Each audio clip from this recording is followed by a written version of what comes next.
خوش آمدید دوستو یہ کہانی کسی ایک انسان کی نہیں بلکہ یہ کہانی ہزاروں نہیں لاکھوں لوگوں کی ہے۔ یہ وہ لوگ ہیں جو کسی جنگ میں نہیں ہارے مگر پھر بھی سب کچھ ہار گئے۔ یہ لوگ ملک نہیں چھوڑ رہے بلکہ ملک انہیں چھوڑ چکا ہے۔ دوستو اس کہانی کے پہلے حصے کو ہم نام دیں گے خاموش آفت کا۔ پاکستان ان ممالک میں شامل ہیں جو موسمی تبدیلی سے سب سے زیادہ متاثر ہو رہے ہیں۔ کبھی سیلاب سب کچھ بہا لے جاتا ہے، کبھی سورج زمین کو جلا دیتا ہے اور کبھی پانی آہستہ آہستہ ختم ہو جاتا ہے۔ دوستو یہ آفت کبھی شور نہیں مچاتی بلکہ یہ خاموشی سے لوگوں کو ان کے گھروں سے نکال دیتی۔ دوستو اس کہانی میں ایک اور چیز کو ایڈ کرنا چاہوں گا جو کہ ہے کسان کی کہانی۔ دوستو کسان کی کہانی کچھ یوں ہے، وہ کہتا ہے کہ یہ زمین میرے باپ دادا کی تھی۔ پہلے یہاں گندم ہوتی تھی، کپاس ہوتی تھی اور پھر بارش رک گئی، پانی ختم ہو گیا اور آخر کار ہم بھی ختم ہو گئے۔ دوستو وہ کسان جو کبھی ملک کو خوراک دیتا تھا، آج وہی کسان شہر کی سڑکوں پر اپنی روزی تلاش کر رہا ہے۔ دوستو ان جگہوں میں ایک ماں سے انٹرویو لی گئی جس میں اس نے یہ بولا، سیلاب آیا تو سب کچھ بہہ گیا، گھر، سامان، یادیں۔ اب یہاں رہتے ہیں نہ صاف پانی، نہ اسکول، نہ ہی مستقبل۔ وہ یہ کہتی ہے کہ یہ بچے قدرتی آفت کا شکار نہیں بلکہ یہ نظام کی ناکامی کا نتیجہ ہے۔ دوستو جب زمین چھن جائے تو خواب بھی چھن جاتے ہیں۔ دوستو وہ بچے جو اسکول نہیں جا سکتے وہ اسکول نہیں چھوڑے بلکہ حالات نے انہیں نکال دیا۔ دوستو یہاں پر ایک اصل سوال اٹھتا ہے اور وہ سوال یہ نہیں کہ سیلاب کیوں آیا۔ دوستو وہ سوال یہ ہے کہ سیلاب کے بعد لوگ تنہا کیوں رہ گئے؟ کیا یہ صرف قدرتی آفت ہے یا پھر یہ منصوبہ بندی کی کمی ہے اور یا وہ نظام جو کمزور کو ہمیشہ نظر انداز کرتا ہے؟ دوستو اب اصل کہانی، جس جگہ پر سیلاب آتا ہے تو وہاں کے لوگ کہاں جاتے ہیں؟ دوستو اس چیز کو ہم نام دیں گے خاموش ہجرت کا۔ دوستو یہ ہجرت کوئی سرحد پار نہیں ہوتی بلکہ یہ ہجرت خاموش ہوتی۔ کوئی پاسپورٹ نہیں، کوئی خبر نہیں، بس ایک دن گاؤں خالی ہو جاتا۔ دوستو اب یہاں پر ایک اور چیز بھی آتی، امید یا پھر انجام۔ دوستو ہمارے پاس ابھی بھی وقت ہے، اگر ہم سنبھل جائیں، اگر منصوبہ بنائیں، اگر ان لوگوں کو صرف اعداد نہیں بلکہ انسان سمجھا جائے، کیونکہ اگر یہ خاموش ہجرت نہ رکی تو کل یہ خاموشی شور بن جائے گی۔ دوستو اب یہاں پر ایک اور چیز بھی آتی ہے جو کہ ہے پانی۔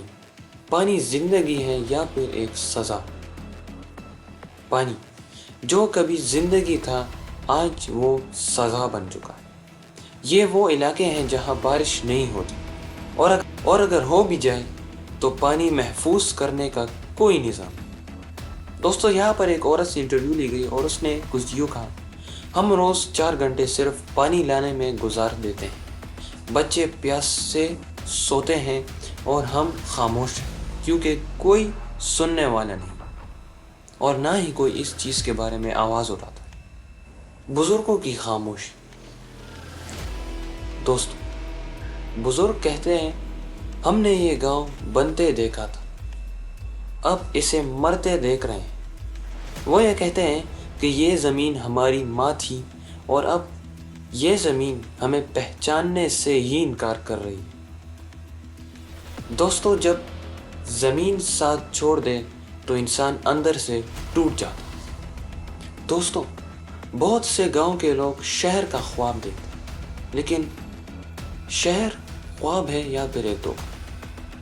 دوستو لوگ سمجھتے ہیں کہ شہر امید ہے مگر بہت سے لوگوں کے لیے صرف شہر ایک نیا امتحان ہے۔ دوستو شہر میں یہاں نہ اپنی زمین، نہ چھت محفوظ، نہ روزگار، نہ مستقبل۔ یہاں ایک نوجوان مزدور کا انٹرویو لیا گیا جس میں اس نے یہ بولا، گاؤں میں کم از کم اپنی زمین تو تھی، یہاں تو ہم خود بھی کرائے پر رہے۔ دوستو یہاں پر ایک سب سے بڑا نقصان بھی ہے جو کہ ہے تعلیم۔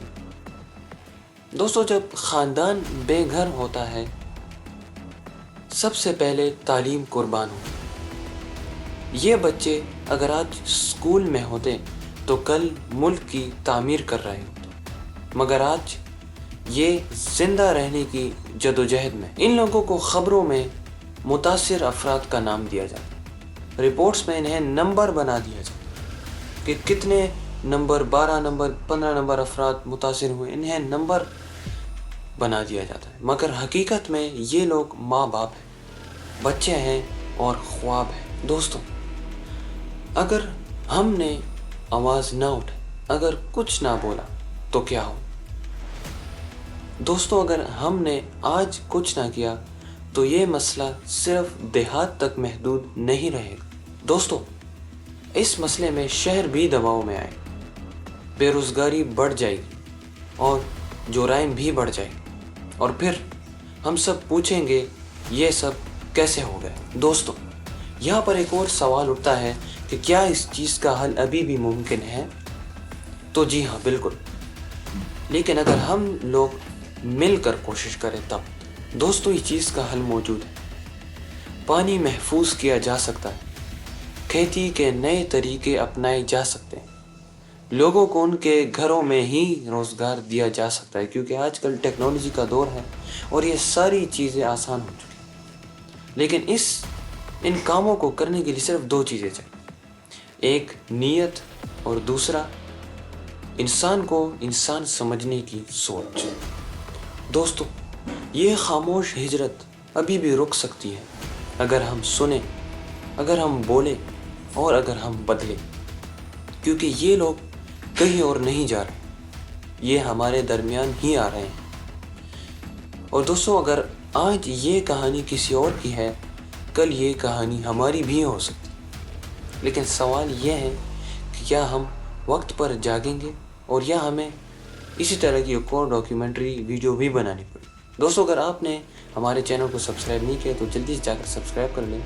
آج کی ویڈیو میں اتنا ہی، امید ہے آپ کو یہ ویڈیو پسند آئی ہوگی۔ ملتے ہیں کسی اور نیکسٹ ویڈیو میں، تب تک کے لیے بائے۔